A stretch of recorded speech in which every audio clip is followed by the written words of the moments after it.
Dan is the king of high-ticket sales, and he is a masterful entrepreneur. That's what I love about Dan, no BS. Dan is an exceptional leader, teacher, business mentor, and friend. Dan's a force of nature. $12 million in my pocket is what I believe I would have above and beyond what I've made in the last 10 years alone, had I found Dan Locke sooner. Here's a good one. How do you teach and sell at the same time? I used to struggle big time with this one. I would do a presentation to a group and I would teach, I would pour my heart into it, I give them my best strategies. At the end, no one would buy anything.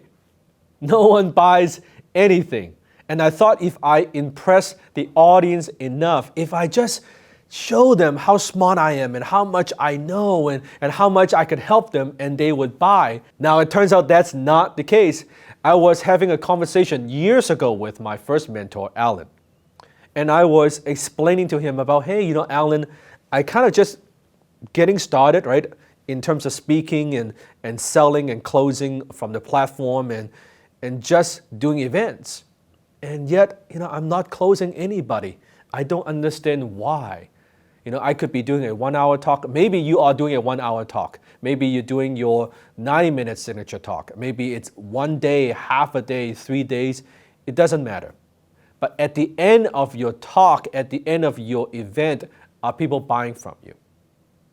And he shared something with me that forever changed the way I look at this. He said, Dan, why are you so egotistical? And I was like, what? Why do you call me egotistical? What do you mean? He said, you're egotistical because you think your 1 hour talk, your 1 day event, right, your half day event, you are so egotistical. You think that is going to solve all their problems.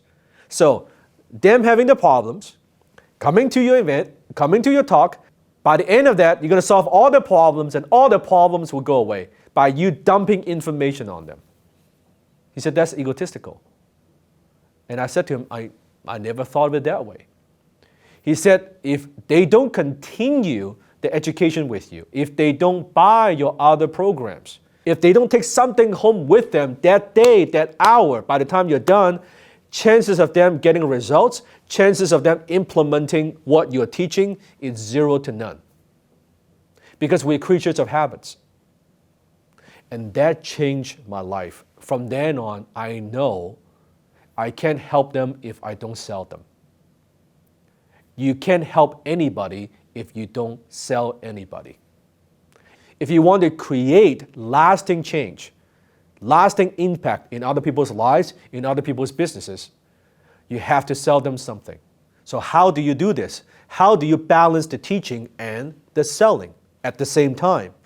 The way you do that is this. There are 3 ways. First, in the beginning, you set the expectations.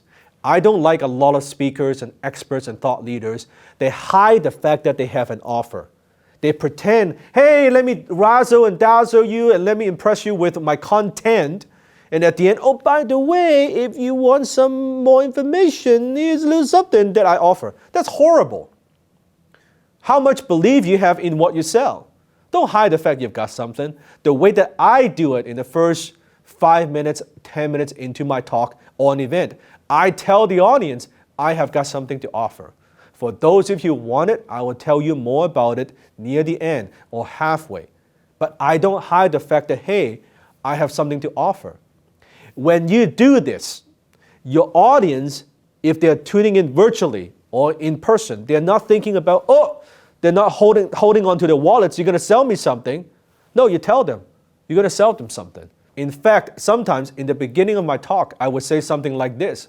I would say, hey, how many of you believe, put up your hand, I would sell you something, right? They all put up their hand, right? And then I would tell them, you will not be disappointed. And then everybody would kind of laugh and chuckle, right?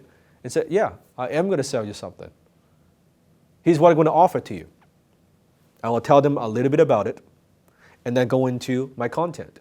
So now, throughout my talk or throughout my event, they're not thinking, I wonder what he's going to sell me. They're not thinking about that. They know you've got something for sale. It's almost like the secret is out.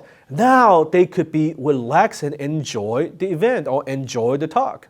Now it's up to them to see, hey, is this a good fit for me? Do I want to buy this or not want to buy this? But don't hide the fact that you got something to offer. Tell them up front.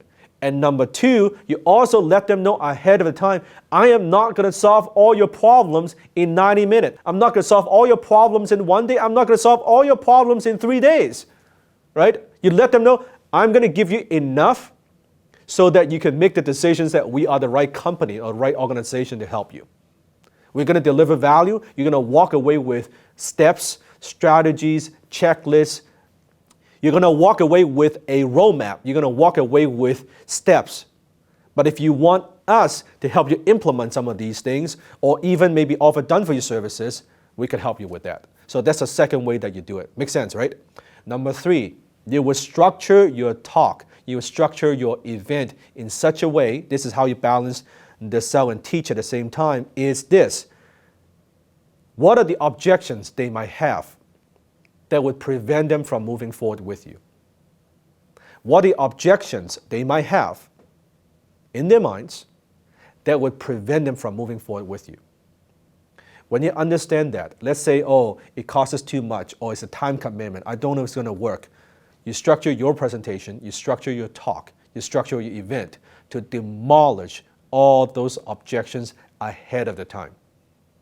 So by the time you get to the offer, there are no objections. You've already handled those objections. And the way you handle those objections is now you insert your teaching pieces. So your intention has to be, I'm going to offer them something. And knowing you can't help them if you don't sell them. Getting applause is good for your ego, not good for your prospects, not good for your clients, because it doesn't help them. And it's not good for your wallet either, not good for your bank account, not good for your business. You don't want applause. You want people to vote with their wallets. So intention is clear, and then you let them know up front during the talk, I've got something to offer. So there are no surprises.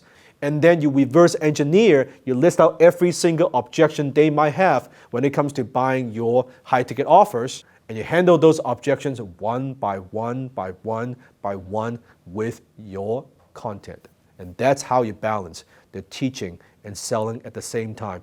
And that's exactly how you could offer something to your prospects without slimy, without feeling salesy, without that yucky feeling, he's going to sell me something, or she's going to sell me something. Not at all. And that's how you do it. That's how you balance the teaching and selling at the same time. Until then, let's go high ticket.